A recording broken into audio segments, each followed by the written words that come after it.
এখানে আমি পকোড়া ভাজতে আরম্ভ করেছি, কিন্তু বাইরের যা অবস্থা বা পরিস্থিতি দেখলে তোমরা ভাবতে পারবে না যে কী অবস্থা হয়েছে আমাদের এখানে। এখন চারিদিকে শুধু জল আর জল, শুধু জল ঢুকে যাচ্ছে, একদম বন্যায় পরিণত হয়েছে। আমরা যে কী করবো জানি না। তো সেই সমস্ত ভেবে চিন্তে আমি তো বসিয়ে দিয়েছি চালের ডালে।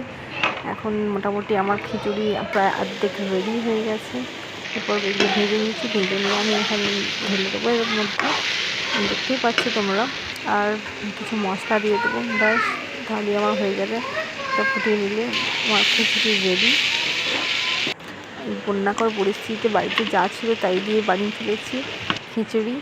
আর তার সঙ্গে করেছি বেগুনে, তার সঙ্গে ছিল ডিম ভাজা, কিন্তু তোমাদের দেখানো সম্ভব হয়নি কারণ বাচ্চাদের খুব তাড়াতাড়ি খিদে পেয়ে গেছে। তাই ওদেরকে যা হয়েছে সেই দিয়েই বসিয়ে দিয়েছিলাম, খেতে মানে খাবার দিয়ে বসিয়ে দিয়েছিলাম। ওরা আর থাকতে পারছিল না, তাই তো তোমরা দেখেই নাও কী করলাম আমি বন্যার পরিস্থিতিতে। বাড়িতে যা ছিল তাই দিয়ে খিচুড়ি বানিয়ে ফেলেছি, আর যা ছিল তাই দিয়ে তার সঙ্গে খিচুড়ির সঙ্গে খাবার জন্য জিনিসও করে ফেলেছি। তো আজকে আমার খিচুড়িটা কেমন লাগলো সেটা জানাবে। আর এখানে বন্যা পরিস্থিতি কী অবস্থা হবে তাও জানি না পরের দিন। তো তোমাদের কেমন লাগলো আমার খিচুড়ি অবশ্যই জানাবে, কমেন্ট করবে।